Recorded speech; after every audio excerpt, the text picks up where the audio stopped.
This is a review of the CE326 midterm exam. I'm only going to be going over 3 of the multiple choice questions in this review. Those are the 3 most difficult ones. Most of you didn't have too much trouble with the problems, and I'll be posting a complete solution. And you can review other parts of the exam on your own and come ask me questions if you need to. But these were by far the 3 most difficult questions on the exam, and I thought they were worth going over.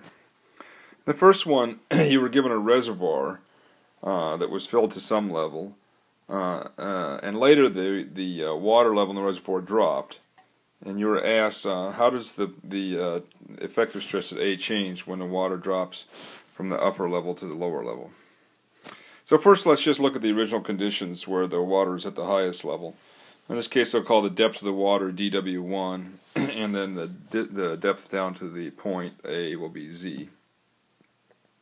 So we're asked to calculate the effective stress at Z, and we know that's equal to the total stress minus the pore pressure. So the total stress at A is just a summation of gamma times Z, so that'll be gamma water times the height of the water, which is dW1, plus the gamma of the soil times Z.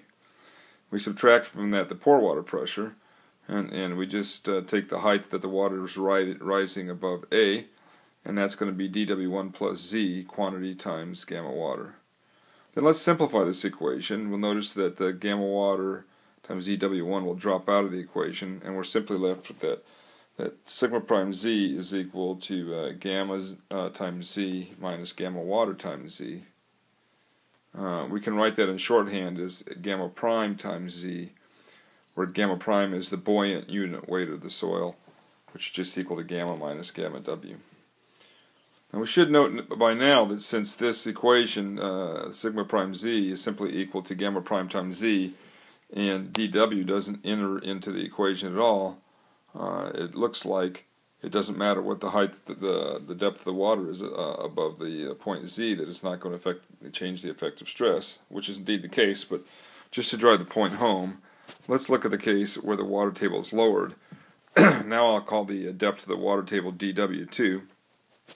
And we'll go through the same exercise. The effective stress at Z is equal to the total stress, which is gamma water times dW2 plus Z times gamma, minus the pore pressure. And the pore pressure now is the quantity dW2 plus Z times gamma water. Again, the gamma water times dW's cancel out, and I'm simply left with the effective stress at Z being gamma Z plus gamma water times Z, which again is still equal simply to the buoyant unit weight times Z, and clearly the effective stress at Z does not change when the water level changes. And this is because the depth of the water contributes equally to the total stress and the pore pressure. So changing the depth of water changes the pore pressure and the total stress the same amount, and therefore it does not change the effective stress. The next problem, which was probably the most difficult in the exam, simply because a lot of you haven't mastered flow nets from your CE325 class, was this problem where you were given this flow net under a sheet pile wall and asked which of the 3 points A, B, and C had the lowest effective stress. So to do this problem, we have to understand flow nets first.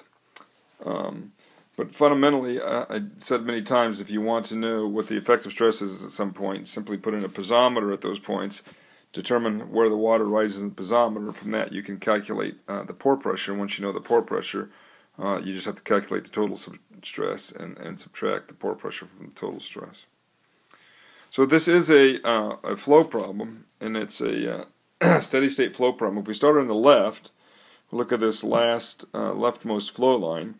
At the beginning of the flow net, we have a total head is equal to the height of water above the soil surface there, and that water travels along this flow line to the tailwater of the sheet pile wall, where the total head is just simply equal to the height of the water there, which is at the ground surface on the downwater side of the problem. And as the water flows from left to right, there are 8 different equipotential drops as noted here. Notice that these equipotential drops have to be equal that is, the change in total stress between any two equipotential lines must be equal or equal to 1/8 of the total height of the water, h. So with that in mind, let's look at what's going on in each of these piezometers. We know if the water is flowing to left to right, that the water in the first piezometer from point A must be some distance below the original height of the water, because the water is flowing from left to right, and that B, the water must be at some point lower than that, because B is on the second equipotential line. And similarly at C, the groundwater, the water rising in the piezometer must be at some level even lower than that at B. Now, if we go back to try and determine how much the water is dropped in each of these piezometers, we'll note that in a piezometer A, the water must rise to 1/8 of h, distance h over 8 below the original groundwater level, because at A we've only gone through one equipotential line. There are 8 equipotential lines along the whole system, so one drop is equal to 1/8 of h, or h over 8. Similarly, point B, we've gone through 2 equipotential drops from the beginning of the flow net to B, and so the loss of head between the beginning to B must be 2 over 8 times h. And similarly at C, we note that the groundwater at C must rise above the tailwater height 2h over h, because there's 2 equipotential drops between C and the tailwater. So now that we know that the height the water rises in each one of these, we can calculate the effective stress at each point. So at point A, the effective stress is going to be equal to the total stress, which is simply be H times gamma water plus Z times gamma for the soil, minus the pore pressure, and the pore pressure is simply going to be 7/8 H plus Z, the quantity times gamma water. Now let's simplify this equation. First we'll gather up the terms with Z in them, and note that we have gamma prime, or the buoyant unit weight, times Z, and then we'll gather up the gamma water terms, and simply note that the next term is going to be H over 8 times gamma water. So the effective stress at point A is gamma prime Z plus H over 8 times gamma water. Similarly, at point B, the effective stress is going to be gamma prime times Z, this time plus 2H over 8 times gamma water. Again, because the piezometer's rising to a height that's 2H over 8 less than the original groundwater surface, as I just shown there. And at point C, the effective stress is going to be equal to the total stress. Now the total stress on this side is simply gamma times Z, because there is no water above the ground surface. And we subtract the pore pressure. In this case, the pore pressure is going to be equal to Z plus 2H over gamma water. When I simplify that, again, it'll simply be gamma prime times Z, in this case minus 2H over 8 times gamma water.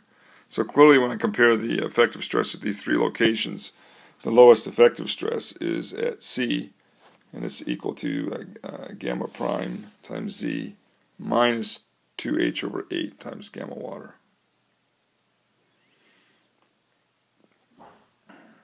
Finally, the other question that was hard on the multiple choice questions is the one where I asked you what was going on with the pore pressure in the middle of a soft clay layer during consolidation. For this problem, you were given a soft clay layer, there was overlying a sand, and then there was a fill layer placed on top of that. The groundwater surface was originally right at the top of the clay layer.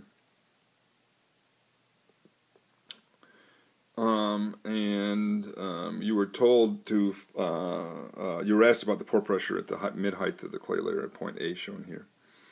So you were told that the fill created a change in effective stress of 200 kPa at the top of the soft clay layer. So let's look at the excess pore pressure generated throughout the clay layer through this fill placement. Now we assume the fill is placed instantaneously, so the moment the fill is placed, we immediately have a jump in pore pressure equal to the change in effective stress, or there's an excess pore pressure across the entire height of the clay layer. It's equal to 200 kPa. And then you're asked, or we're told sometime later, I think it was 4 months later, that the effective stress, the average degree of consolidation later was 50%. Now at the top and the bottom of the layer is drained because the fill is drained. The fill was a sandy fill, and there's a sand layer below it. So the top and the bottom are perfectly drained. So at some time later, the excess pore pressure, as a function of the depth in the clay layer, is going to have some kind of sinusoidal type look, as shown. And you were told at this time again that the average degree of consolidation was 50%. Well, graphically, the average degree of consolidation is the yellow area underneath the isochrone for the excess pore pressure, divided by the original area of the excess pore pressure, or the green area, is shown.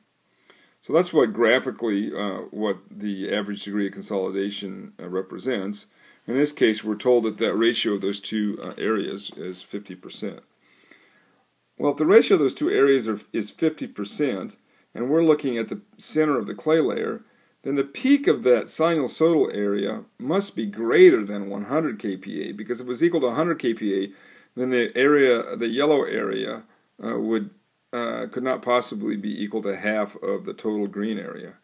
So the answer to the question is that if the average degree of consolidation is 50%, then in the middle of the clay layer, which is where the excess pore pressure is going to be the highest, it has to be greater than 50% of the original excess pore pressure, or in this case, greater than 100. So that's all the problems I was going to review with this webcast. Again, I will be posting a solution for the exam, and you can look for the complete solution there. I hope this review was helpful to you. If you have any other questions, you can talk to me during class or at my office hours. Thank you.